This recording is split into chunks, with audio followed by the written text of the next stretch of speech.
جتنا میرا اندازہ ہے یہ ہے کہ بلوچ مسنگ پرسنس کا جو ایشو تھا وہ ہمیشہ صرف بلوچستان تک محدود کیا گیا تھا، لیکن اوور آل انفورسڈ ڈس اپیئرنس کو جسٹیفائی بھی کیا گیا تھا۔ آج ہم اس جگہ میں پہنچے ہیں جہاں پاکستان کی پوری عوام اس چیز کو، ہمارے نیریٹو کو، جو مظلوموں کا نیریٹو ہے اس کے ساتھ دے رہی ہے، اور وہ سب کے سب اس بات پر یقین رکھتے ہیں ہمارے جتنے بھی مطالبات ہیں وہ آئینی ہیں، انسانی ہیں، اور وہ ہماری جو تحریک ہے اس کے ساتھ پریکٹیکلی بھی جڑے ہوئے ہیں۔ میں دیکھتی ہوں کہ یہاں پہ آپ دیکھیں بولتے ہیں کہ فنڈیڈ ہے، یہاں پہ بیٹھنے کے لیے جگہ نہیں ہے، صرف عورتوں کی بیٹھنے کے لیے ایک جگہ ہے، پیچھے جو مرد بیٹھے ہیں وہ بیچارے زمین میں بیٹھے ہوئے ہیں، لیکن پھر بھی وہ بیٹھے رہتے ہیں 3 دن تک۔ کراچی سے فیملیز آ رہی ہیں، اسلام آباد کے ارد گرد سے، لاہور سے فیملیز آ رہی ہیں، ٹیچرز آ رہے ہیں، پروفیسر آ رہے ہیں، تو مطلب ایک تکلیف تھی ہمیں، لیکن سب سے بڑی تکلیف یہ تھی کہ ہماری تکلیف کو، ہماری نسل کشی کو پر کسی نے بات نہیں کی، اور وہ چپ چاپ ہوتا جا رہا ہے۔ آج اگر پاکستان کی عوام جو ہے نا، عام لوگ جو ہے نا وہ اس چیز پر بات کر رہے ہیں، تو میرے خیال سے یہ ایک حوصلہ ہے، صرف بلوچ کے لیے نہیں، بلوچ ساتھ ساتھ پاکستان میں جتنے مقیم اور مظلوم قومیں ہیں ان سب کی آواز بنی ہوئی ہے۔ اچھا، اس میں جو ایک پہلو جو ماہرین جس طرف اشارہ کر رہی ہیں، میں اس کو تھوڑا سا مزید ایلیبریٹ کر دوں کہ جب تک یہ لوگ بلوچستان تک ان کو محدود رکھا گیا، میڈیا بلیک آؤٹ رکھا گیا، جو مرضی ریاستی جبر ہوتا رہا، انسانی حقوق کی خلاف ورزیاں ہوتی رہیں، لوگ اغوا ہوتے رہے، جبری گمشدہ کر کے مسکوجہ لاشیں پھینکی جاتی رہی، اجتماعی قبریں ملتی رہیں، ادھر ہمارے پنجاب میں، اسلام آباد میں لوگوں نے نہیں بادر کیا، لوگوں کے کانوں تک آواز ہی نہیں پہنچ رہی تھی کہ وہاں پر ہو رہا کیا ہے۔ لیکن اب جب یہ یہاں پر آئے تو پہلی دفعہ لوگوں کو ریلائز ہوا کہ وہاں پر کیا ہو رہا ہے، اور یہی ان کی سب سے بڑی کامیابی ہے، اور اسی چیز کو روکنا چاہتی تھی ریاست کہ ان کو اسلام آباد نہیں داخل ہونا دینا چاہیے، کیونکہ یہ داخل ہو کے ریاست کا وہ بھیانک چہرہ دکھا سکتے تھے ہماری اسٹیبلشمنٹ کا، کہ جو ہم کر رہے کیا ہیں وہاں پر، یہاں پر اگر ہم ان کے ساتھ یہ کر سکتے ہیں تو بلوچستان میں کیا کرتے ہوں گے۔ اچھا مہرنگ، ایک چیز اور، آج آپ یہاں پر بیٹھی ہوئی ہیں، وفود میں بھی دیکھ رہا تھا مختلف آ رہے ہیں، ایک چیز یہ بتائیے کہ جو لوگ ابھی 34 جو آخری بھی جن کی ضمانت ہوئی بالآخر اور وہ لوگ بھی آئے، تو کیا یہ جو لوگ جو نوجوان وہاں سے حراست سے آئے ہیں، جو پولیس نے ادھر سے حراست میں لیے تھے، ان پر بھی تشدد کیا گیا؟ وہ کچھ بتاتے ہیں ان کے ساتھ کیا ہوا؟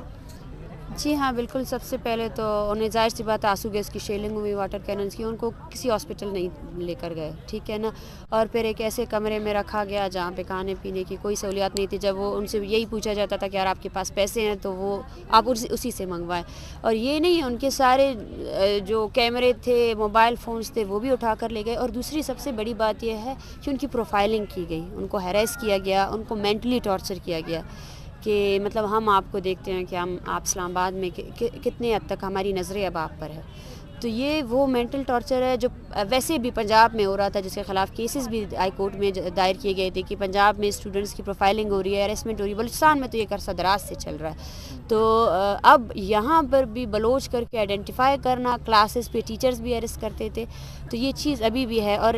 سب سے بڑی بات یہ ہے کہ جب آئی جی پولیس نے، اور جب جو ہمارے کمیٹی آئی تھی حکومت کی طرف سے، جب انہوں نے آن کیمرہ جو ہے نا یہ اعتراف کیا کہ تشدد غلط تھا، ان لوگوں کو پکڑا گیا، غلط طریقے سے پکڑا گیا، تو اس کے بعد ایف آئی آرز کی کیا تک بنتی ہے؟ ابھی بھی جو ہے نا ان تمام اسٹوڈنٹس پر ایف آئی آر ہے، تو وہ ایف آئی آر ان کے لیے ٹارچر کا سبب بنتے رہیں گے۔ مستقل ہراسمنٹ ہے، کبھی بھی دوبارہ حراست میں لے سکتے ہیں، بالکل کبھی بھی دوبارہ حراست میں لے سکتے ہیں، اور کبھی بھی یہ جو بچے یہاں پہ پڑھ رہے ہیں، اسٹوڈنٹس پڑھ رہے ہیں، ان کی کریئر کو بھی بہت بڑا خطرہ لائق ہے۔ ظاہر سی بات ہے وہ گریجویٹ ہے، وہ پوسٹ گریجویشن کہاں کریں گے، تو ایک مینٹل ٹراما ان کو دیا گیا ہے۔ اچھا، میں یہ جو مہرنگ نے بات کی نا پروفائلنگ کر رہے ہیں، یہ میں آپ کو تھوڑا سا ایکسپلین کر دوں۔ یہاں پر قائد اعظم یونیورسٹی میں اور دیگر میں بھی چل رہا تھا کہ یہ آئی ایس آئی کے لوگ آتے تھے، بلوچ اسٹوڈنٹس کو بلاتے تھے، ان کا ڈیٹا لیتے تھے، پورے کہاں سے تعلق ہے، کہاں کا گھر ہے، فیملی ممبر کتنے ہیں، وہ سب ڈیٹا لے کے، ہوتا یہ تھا کہ یہ وہاں پر بلوچستان میں بھجوا دیا جاتا تھا۔ جب یہ بچے عید یا دیگر چھٹیوں پر گھر جاتے تھے تو وہ جو ہی بلوچستان کی حدود میں انٹر ہوتے تھے، جو ایف سی کی چیک پوسٹ ہوتی تھیں، وہ وہاں پر ڈیٹا ان کے پاس پہلے سے موجود ہوتا تھا، وہ صرف نام وغیرہ چیک کر کے اور وہ اتار کے ادھر سے ہی غائب کر دیتے تھے۔ تو یہ بھی ایک مستقل ایک خوف اور ایک وہ تھا کہ یہ ہمارا ڈیٹا وہاں پہ چلا گیا ہے، تو اب تو ہم پتہ نہیں گھر جانے کے قابل ہیں بھی کہ نہیں۔ اور اب یہ دوبارہ عمل مہرنگ بتا رہی ہیں کہ جو جیلوں میں بچے تھے ان کے ساتھ بھی کیا گیا، ان کا تمام پروفائلنگ کی گئی کہ وہ کہاں سے ہیں۔ اچھا مہرنگ، ایک چیز اور بتائیے، جو فواد حسن فواد صاحب کی کمیٹی بنی تھی، وہ شروع میں تو آئے تھے، ایک دن ہم نے دیکھا، اس کے بعد انہوں نے کوئی آپ سے رابطہ کیا ہے، کوئی دوبارہ سے بات چیت وہ جو سو کال کرنی تھی شروع کرنے کی کوشش کی؟ جی نہیں، بالکل ہم سے کوئی بھی رابطہ نہیں کیا گیا. آج دوسرا دن ہے ہمارے الٹیمیٹم کا. ہم بارہا کہہ چکے ہیں کہ ہم یہاں نیگوسیشنز کے لیے آئے ہیں, بات کرنے کے لیے آئے ہیں, لیکن ہمیں سنا نہیں جا رہا, کوئی نہیں آ رہا ہے. اور کچھ پتہ نہیں بے اختیار دار لوگ آ کر یہاں بیٹھ جاتے ہیں کہ ہم آپ کا مسئلہ لے کر جائیں گے, لیکن مجھے پتہ ہے وہ صرف اپنی سیاست چمکانے آئے ہیں, کیونکہ الیکشن نزدیک ہے. اور جس طرح پاکستان میں کشمیر کی آزادی کی اوپر سیاست ہوتی ہے اور ووٹ بٹورے جاتے ہیں, اسی طرح بلوچستان میں ووٹ بٹورنے کا سب سے مین طریقہ کار یہ ہے کہ آپ لاپتہ افراد کے نام پر سیاست کرو اور یہ بولو کہ ہم اس مسئلے کو حل کریں گے. تو کمیٹی کی طرف سے تو کوئی بھی نہیں آیا, کوئی سنجیدگی سے آ ہی نہیں رہا ہے, نہ ہی بات کی جا رہی ہے. اور دن بدن کیسز بڑھتے جا رہے ہیں, ایک دن میں 10 فیملیز آتے رہتے ہیں. وہاں سے ہم نکلے تھے, شاید ہمارے پاس 40 فیملیز تھے, اور ابھی ہمارے پاس 80 کے قریب فیملیز موجود ہیں جو اپنا ڈیٹا لا رہا ہے, جو بائی پرسن یہاں پہ خود موجود ہے. تو اس کے باوجود بھی مطلب ہم سے کوئی رابطہ نہیں کیا گیا. کسی نے کوئی فواد حسن فواد, مرتضیٰ سلنگی صاحب یا وہ کسی اور نے کوئی آپ سے رابطہ نہیں کیا؟ جی نہیں, بالکل بھی نہیں. اور ہمیں تو یہ بھی وہ لائق ہے کہ شاید وہ کمیٹی بنائی نہیں گئی تھی, اور وہ صرف اس لیے بنائی گئی تھی کہ شاید راتوں رات آ کر جو ہے نا پھر سے وہی جو انہوں نے پہلے مرتبہ کیا تھا کہ کمیشن بنایا جائے, انکوائری بنائی جائے, ٹھیک ہے, اور جھوٹے وعدے کیے جائے اور بس ہمیں اٹھا لیا جائے یہاں سے کسی نہ کسی طریقے سے. کیونکہ ہم نے اسی ٹائم ہی انکار کر دیا تھا کہ ایسی کوئی چیز نہیں ہے کہ آپ ابھی کر سکتے ہو اور بعد میں نہیں کر سکتے ہو, ٹھیک ہے. ہم انکوائریز کے نام پہ, کمیٹیز کے نام پہ یہاں پھر سے نہیں اٹھیں گے, کیونکہ آپ کے پرانے کمیٹیز جو ہے نا سارے کے سارے مشکوک ہے. کمیٹیاں بنتی ہیں نہ ہی اس کے تمام رزلٹ کبھی بھی اوپن نہیں کیے گئے, پبلک نہیں کیے گئے کہ کمیٹی نے کون سا کام کیا ہے. اچھا مجھے یہ بتائیے, اب آپ کا کیا ہے کہ اب آپ لوگ کتنا عرصہ یہ کیمپ جاری رکھیں گے؟ کیونکہ ایک بڑی ایک امید تو جاگی ہے اس کیمپ سے, جس طرح لوگ آ رہے ہیں آپ سے رجوع کر رہے ہیں, تو کیا آپ اس کو کنٹینیو رکھیں گے یا آپ کو لگتا ہے کہ سم سٹیج آپ اس کو وائنڈ اپ کر کے آپ لوگ واپس چلے جائیں گے؟ کیا آپ لوگوں کی اسٹریٹجی ہوگی؟ دیکھیں میں خالی ہاتھ جائیں گے یا اپنے بھائی لے کے جائیں گے؟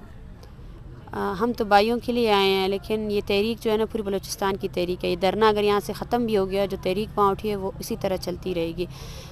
ہم خالی ہاتھ نہیں جائیں گے, ایٹ لیسٹ ہم اپنے لوگوں کو کلیئر کرا کے جائیں گے کہ اسلام آباد میں ہمارے لیے کوئی انصاف نہیں ہے. ان ماؤں کو ہم کلیئر کرا کے جائیں گے,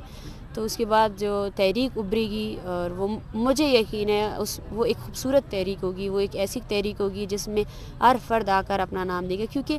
آپ دیکھیں, جب کوئی فرد اپنے پیاری کی کیس کی رجسٹریشن نہیں کرتا تو اس کے دل میں کہیں نہ کہیں اس قانون کے ساتھ جو ہے نا وہ ہوتا ہے کہ شاید یہ لوگ چھوڑ دیں,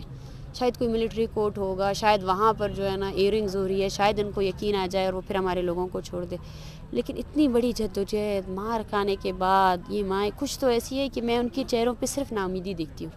اور وہ نا امیدی ریاست سے منسلک ہے. وہ نا امید اپنے لوگوں سے نہیں ہے, وہ نا امید اس ریاست سے ہے جو مسلسل جو ہے نا 14 سالوں سے ان کے بیٹوں کو لیے ہوئے ہے, اور اتنی بڑی تحریک اور اتنے مسلسل ہم آتے رہے ہیں, اس کے بعد بھی ریاست کی جانب سے ان کو جواب نہیں دیا جا رہا ہے. الٹا ان کو ہیریس کیا جا رہا ہے, الٹا انہی کے پیاروں کو اور جگہوں سے جو ہے نا جبری گمشدگی ہو رہی ہے. بہت شکریہ مہرنگ, آپ کو بتا رہی تھی.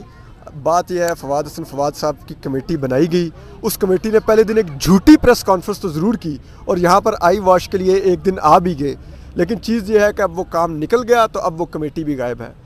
بڑا افسوس ہوتا ہے, فواد حسن فواد صاحب نیب کی قید میں رہے تو بڑے انقلابی شاعر بن گئے,